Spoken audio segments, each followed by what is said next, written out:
यदि इस दास के स्थान पर आज कबीर परमेश्वर भी आ जाते, क्योंकि जिस समय कबीर परमेश्वर जिस रूप में आए थे वो तो तुमने देखा नहीं वर्तमान वाला ने, और वो परमात्मा किस रूप में आए थे ये तो जो हमने चित्र बना है तो हमारा एक अपना इमेजन है, अपना सपोजिशन है, अपना माना हुआ बनाया है। लेकिन वो परमात्मा अब आ जाए तो जिस रूप में वो पहले आया था वो तो तुमने देखा नहीं, और ईब जिसमें आ रहा उसने तुम मानो को नहीं। तो पुण्यात्माओं, यहाँ सतगुरु रामपाल जी भगवान सीधे सीधे शब्दों में स्पष्ट तौर पे कह रहे हैं कि ये जो फोटो है ये केवल अपना माना हुआ एक चित्र है, एक सपोजिशन है, एक अमेजिन है। और फिर कह रहे हैं पूज्य गुरुदेव जी कि 650 साल पहले वो परमात्मा जिस रूप में आया था वो रूप तो आप वर्तमान वालों ने देखा नहीं है।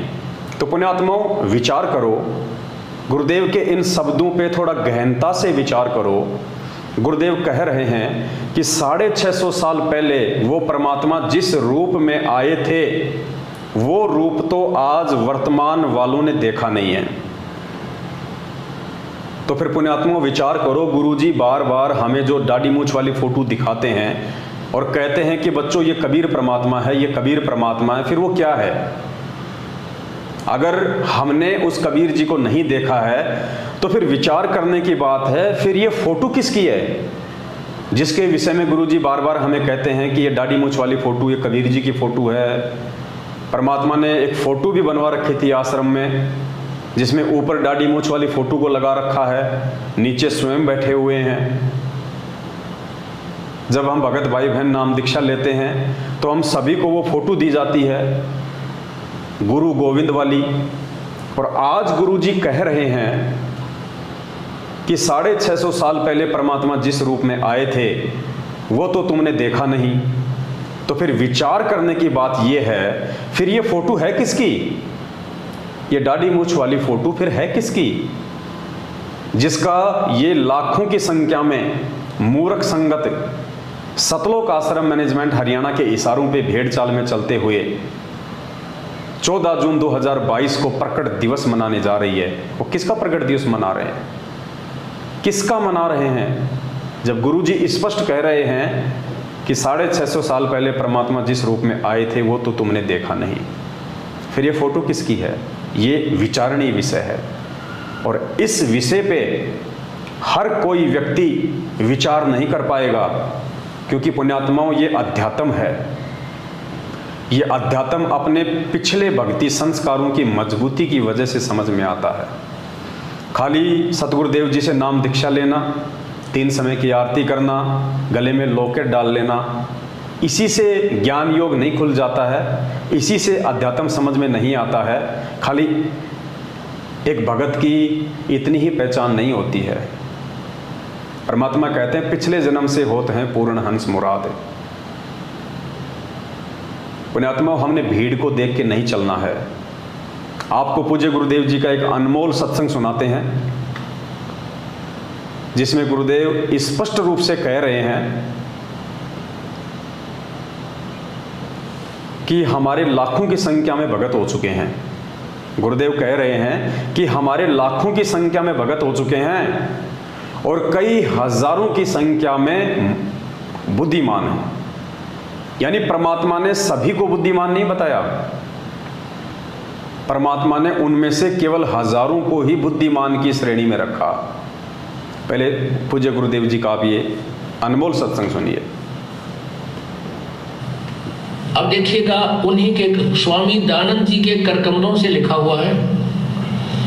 ये हमारा एक सेवक किसी लाइब्रेरी से बुक लाया, क्योंकि हमारे भक्त जो हैं अब लाखों की संख्या में हैं और कई हजारों की संख्या में बुद्धिमान हैं। वो इसी खोज में रहते हैं कि और कहाँ से ऐसी सामग्री प्राप्त की जाए जिससे नकली संतों ऋषियों की खाल उतरे, ज्ञान से ये सफल इनकी जो महिमा समाप्त हो, ताकि जनता सत्मार्ग को समझ सके।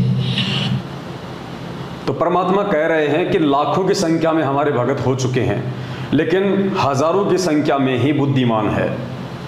तो पुण्यात्माओं, आज जो ये लाखों की भीड़ 14 जून 2022 को जो एक कागज़ की फ़ोटो को अपना भगवान मान के, जो ना उनको सत्संग सुना सकती है, ना उनको आशीर्वाद दे सकती है, ना उनकी शंकाओं का समाधान कर सकती है, उस एक कागज़ के टुकड़े को जिंदा कबीर इस पृथ्वी पे होने के बावजूद उस कागज़ के टुकड़े को फ़ोटो मान के उसको भोग लगा रही है, उसका प्रकट दिवस मना रही है।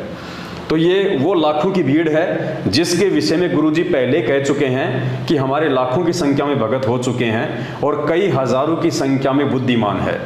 तो पुण्यात्माओं, जो क्रीम थी, जो बुद्धिमान आत्माएं थी, उनको परमात्मा ने साध संगत से जोड़ दिया है। और जो भीड़ है, जो देखा देखी में चलने की आदी है, जिनको आदत पड़ी हुई है एक दूसरे की पूंछ पकड़ के चलने की और ठोकरें खाने की, वही वो लाखों की भीड़ है जो 14 जून 2022 को जगह जगह सतलोक आश्रम मैनेजमेंट हरियाणा के द्वारा अपने धार्मिक व्यापार के लिए उस कागज की फोटो को कबीर जी की फोटो बता के, उसको परमात्मा बता के, उस फोटो को आधार बना के और संगत को ज्योति पाठ और दान के नाम पे ठगने के लिए जो षड्यंत्र रचा जा रहा है उसका हिस्सा बनने वाली है। लेकिन हम जितने भी सत्सेवक भाई बहन हैं जो साथ संगति से जुड़े हुए हैं, उनको परमपिता परमात्मा सतगुरु रामपाल जी भगवान ने बुद्धिमानों की श्रेणी में रखा है। हम ये गलती नहीं करने वाले हैं।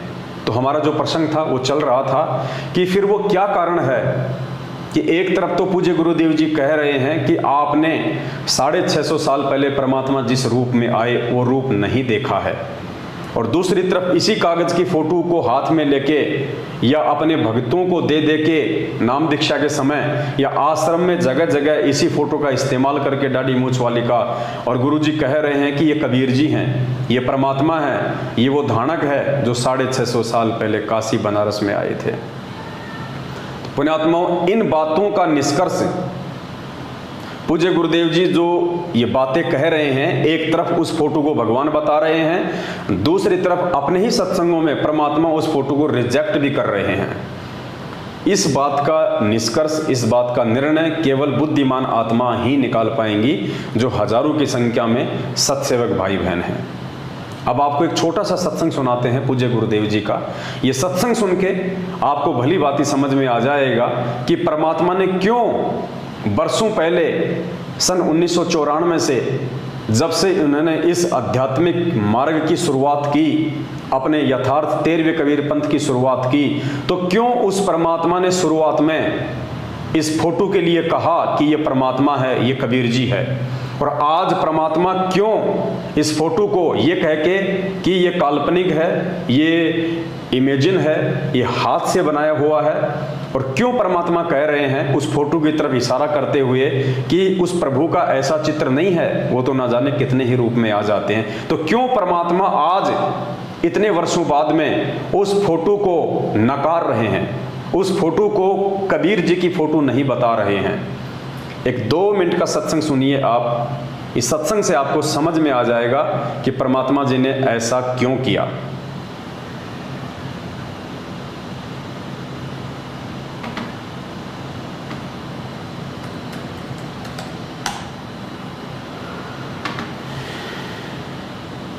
चल पड़े, गंगा में जाके स्नान करने लगे। इतने वो कुपूर्ण परमात्मा, क्योंकि वो श्री कृष्ण के पुजारी थे तो बाद में श्री कृष्ण की महिमा गाई गई। कोई बात नहीं, आप इसको सुनते रहना, फिर आपको समझ में आ जाओगी कौन थे वो भगवान जो सबके दुख दूर करने वाले।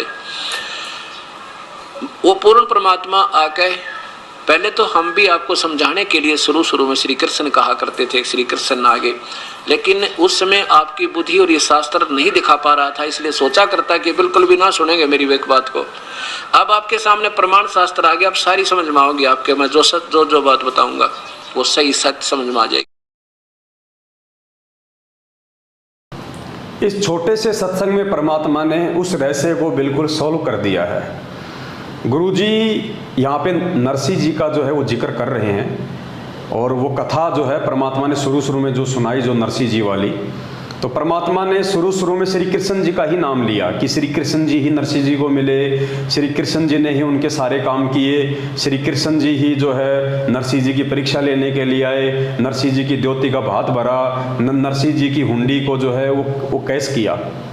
तो गुरु जी कह रहे हैं कि शुरू में तो हम भी श्री कृष्ण जी को ही आधार बना के आपको समझा रहे थे। यदि उस समय हम ये कह दें कि ये सारा काम करने वाले श्री कृष्ण जी के रूप में वो कबीर परमात्मा थे, तो गुरुदेव कह रहे हैं कि आप लोगों की बुद्धि का स्तर उस समय उस लेवल का नहीं था कि आप हमारी बातों को समझ पाते। क्योंकि गुरु जी कह रहे हैं कि ना तो हमने उस समय तक आपको ये शास्त्र दिखाए थे और ना ही आपकी बुद्धि का उतना लेवल था कि आप मेरी बातों को समझ पाते। अगर मैं सीधा कह देता कि वो श्री कृष्ण जी नहीं थे जो नरसिंह जी के पास आए थे, जिन्होंने नरसिंह जी की द्योति का भात भरा था, वो कबीर जी थे, तो उस समय कोई भी गुरु जी की बात को मानने को तैयार नहीं होता, उल्टा गुरु जी का विरोध शुरू हो जाता। तो परमेश्वर कह रहे हैं कि उस समय एक तो मैं शास्त्र नहीं दिखा पा रहा था, दूसरा तुम्हारी बुद्धि का लेवल उन बातों को स्वीकार करने के योग्य नहीं था, इसलिए शुरू में मेरे को श्री कृष्ण जी बोलना पड़ रहा था, जबकि काम सारे वो कबीर परमात्मा ही कर रहा था।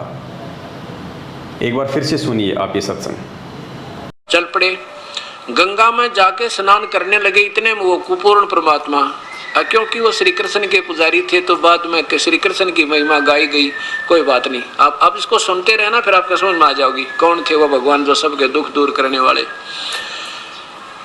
वो पूर्ण परमात्मा आके, पहले तो हम भी आपको समझाने के लिए शुरू में श्री कृष्ण कहा करते थे, श्री कृष्ण आगे, लेकिन उस समय आपकी बुद्धि और ये शास्त्र नहीं दिखा पा रहा था, इसलिए सोचा करता कि बिल्कुल भी ना सुनेंगे मेरी एक बात को।